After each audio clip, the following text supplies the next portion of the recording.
This is problem 4-143 on page 189. Replace the distributed loading with an equivalent resultant force and specify its location on the beam measured from point A.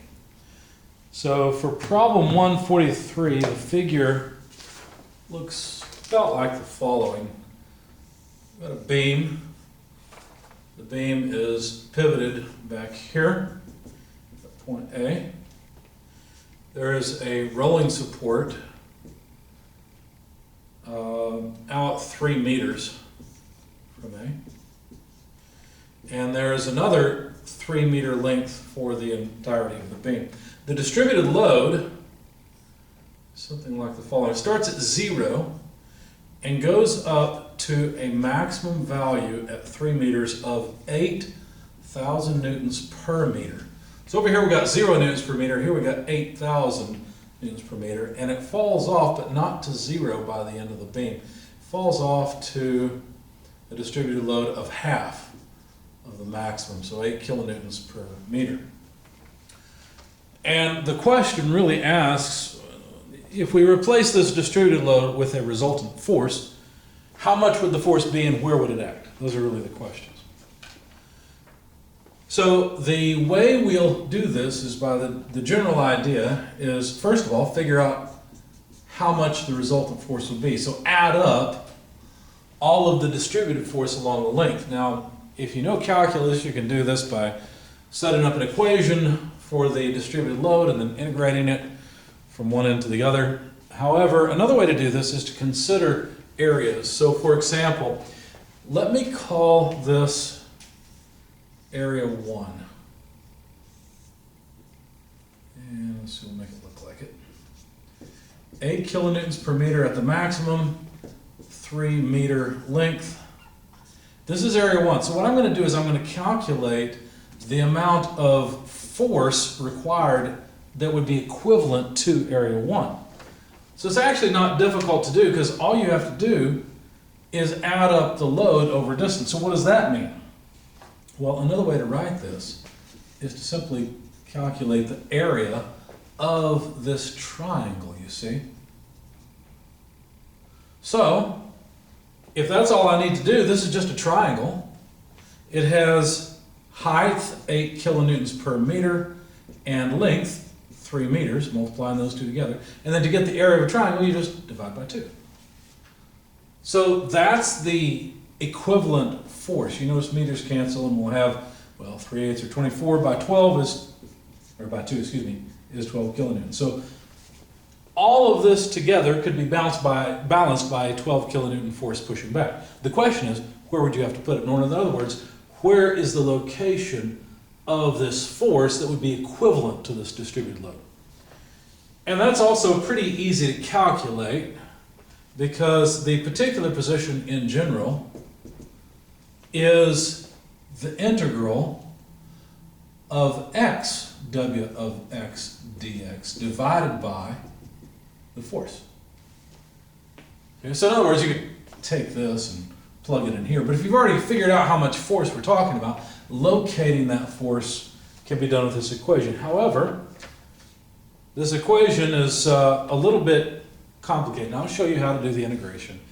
But what you really need to do is just locate the centroid of the area. Think about it as a balance point. So where's the balance point where if you put your finger, you could balance this, imagine a triangle made out of some material and you're trying to find where it balances. Well, where it balances is the centroid, and that's all we're really doing here is finding the centroid of that area. So let me go ahead and use this equation. So I'm going to find the centroid of section 1, since that's what I'm dealing with, and I'll call this section 1, and over here we'll call this section 2, and we'll deal with it in just a minute. Let's focus on section 1. So I need to integrate over section 1 the position times the distributed load as a function of x dx divided by F1. I've already got F1, it's 12 kilonewtons. So let's see, how do I want to do this? I guess what I'll do is go this way with my equation. So I need a little bit of space. So what is the equation of the distributed load? Well, on this side, it had better be 0, and on this side, it better be 8, right? Other than that, it's just a straight line. So let's put an axis on here, generally an x-axis in this direction. Now, for the sake of this particular segment, I'm going to start the x-axis here, but for the next segment, I'll start it at the beginning of section 2. But for now, we'll just start x0 right there. Okay? So plus x in this direction, and 3 meters over here. So how would I write the equation of this line, which increases linearly? Well, that's not too bad. It's just 8 times x over 3, isn't it? Because look, the equation of this line, the distributed load as a function of x, equals, well, it needs to be 8 kilonewtons by the time we get out here to 3 meters, so divide by 3. So think about it. When x is 3, 3 over 3 is 1, and we get 8. When x is 0, we get 0. So there's the equation. So what do I need to integrate? Well, I need to integrate x times w of x, 8x over 3 dx. Of course, divided by f1, let's not forget that. So this is the same thing as 8/3 x squared. But since 8/3 is a constant, it can come outside of the integral. And all we need to do is integrate x to the n dx. And if you've had calculus, you know that this is 8/3 x cubed over 3. That's the integral, divided by f1. Now we need to evaluate this integral over section 1. Well, that's from x equals 0 to x equals 3. So if we plug in the lower limit to subtract, we'll just get 0, so we just need to plug in the upper limit. So this is what? X cubed, well, 3, well, instead of doing it in my head, I'll write it out. So 8/3, instead of x, we'll plug in the upper limit, 3 cubed by 3 minus 0 cubed by 3 divided by f1, but of course f1 is 12 kilonewtons. By the way, what units do we have here? Well, W of x has units of kilonewtons per meter, x has units of meters, and or dx has units of meters, and so does x. So what we have is kilonewtons times meters. So this upper piece would be kilonewton meters, the units of the numerator are kilonewton meters, and so we're left with just meters as our length, which is what we expect for the location. All right, so let's do some work at the board. Well, 0 just goes away, so that one's done. 3, 3, and then 3 3s.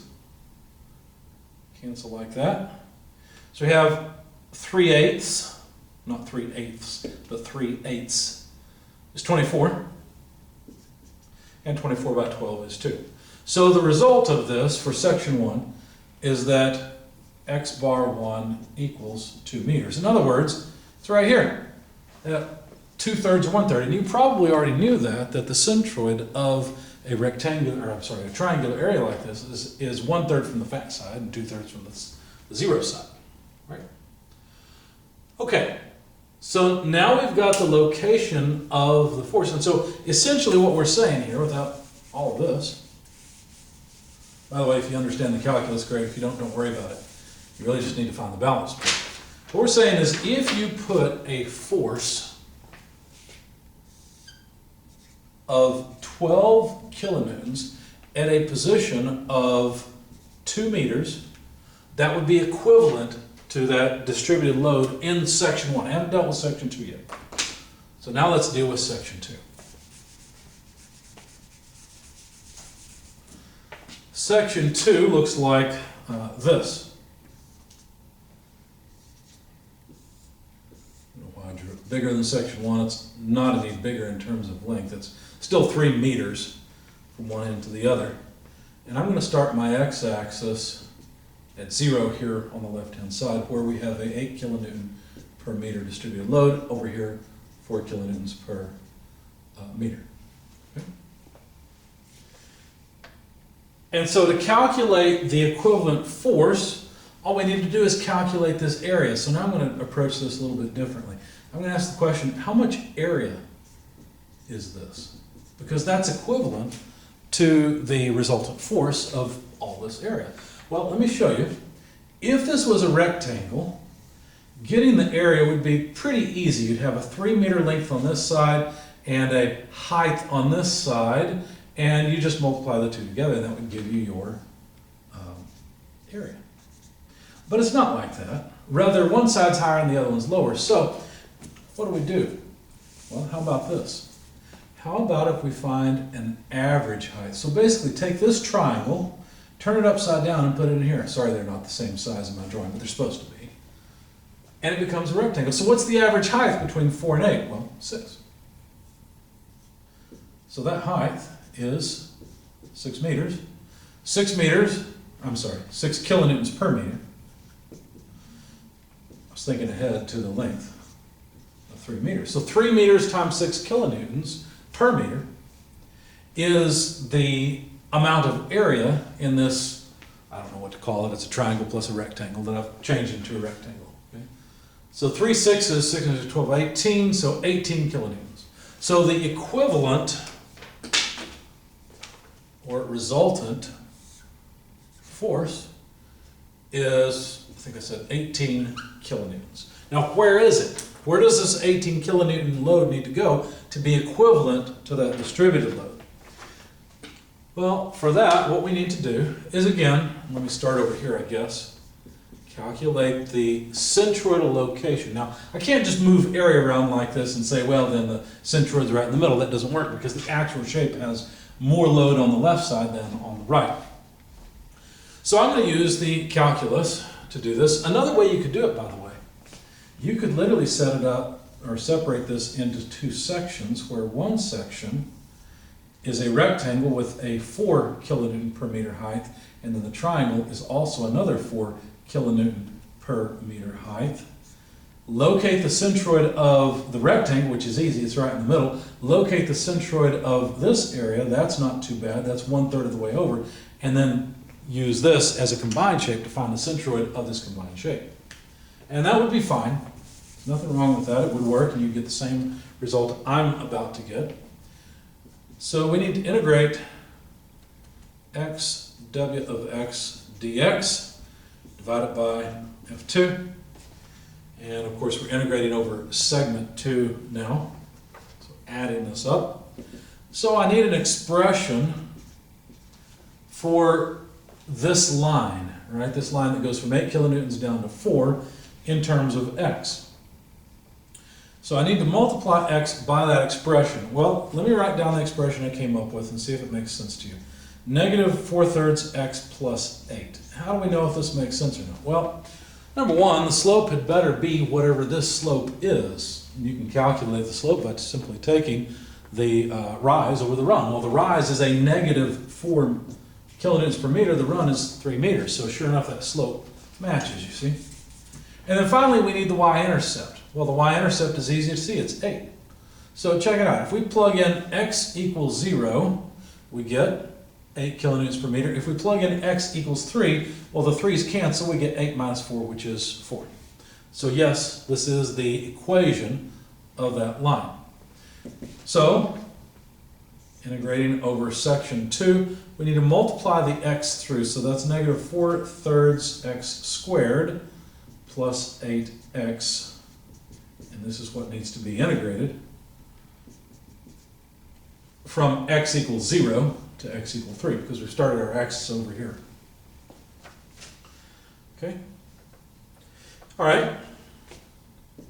So integrating the first term, negative 4/3 x squared, we'd get an x cubed over 3. So negative 4/3 x cubed by 3. Integrating the second term, so plus 8x squared over 2, evaluated from 0 to 3, all divided by f2. So the magnitude of f2, that was 18 kilonewtons. Now, I know from my dimensional analysis on the first segment that this will come out 2 meters, which is exactly what I expect. Okay? All right. So I didn't bother writing the units in here. Now, obviously, if we plug in the 0 limit, we're just going to get a 0. So this would be negative 4/3 x 3 cubed by 3 plus 8 3 squared by 2 divided by 18. Okay? So it's just a little bit of math now. This comes out to negative 12 plus 36 by 18. And so that comes out to 1.3 repeating forever meters. Now, we have to be careful because I started the x-axis over here. So this dimension, this 1.33 meters, is 1.33 meters from the center point, right? From here. But I probably would like it from here. So to go over to this point, I'll have 1.33 meters from here to here plus 3 meters. So that is a distance of 4.33 repeating meters. And so that's the location of the 18 kilonewton load, 4.33 meters from A, which is what they wanted. Now, we're not really done because, wait a second, all I've done is calculate 2 resultant forces and 2 resultant locations. But that's not really what they wanted. They wanted the total force. Okay, well that's not too bad. I'll just add the 2 together. 12 and 18, total force, 30 kilonewtons. But that's not good enough either because they like to know where that 30 kilonewton force would be located. In fact, let me do it this way. Let's put this in green.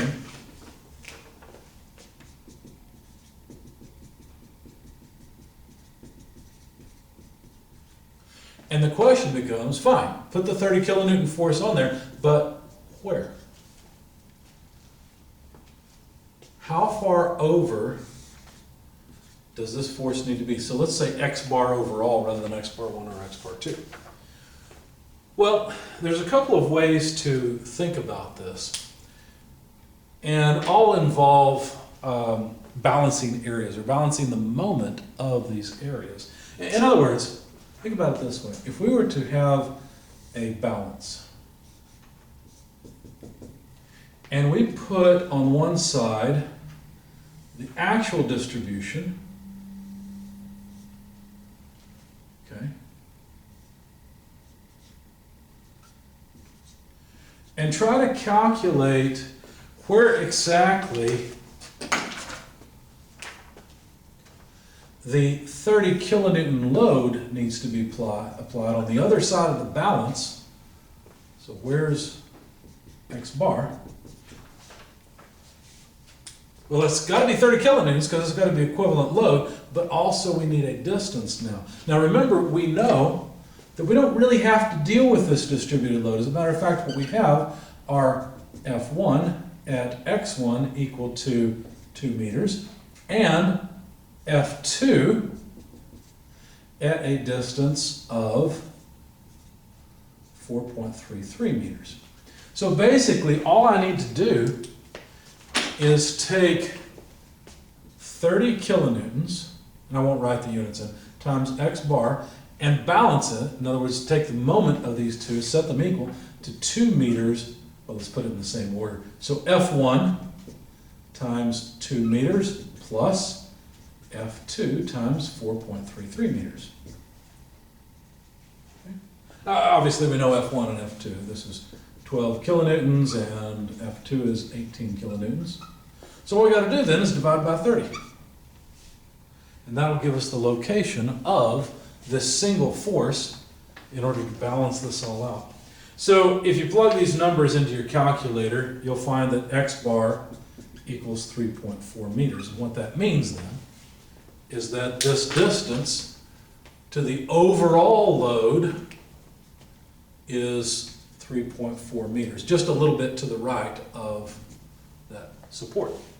And that is equivalent to all this other mess. You see? So we don't really care about all of that. What we care about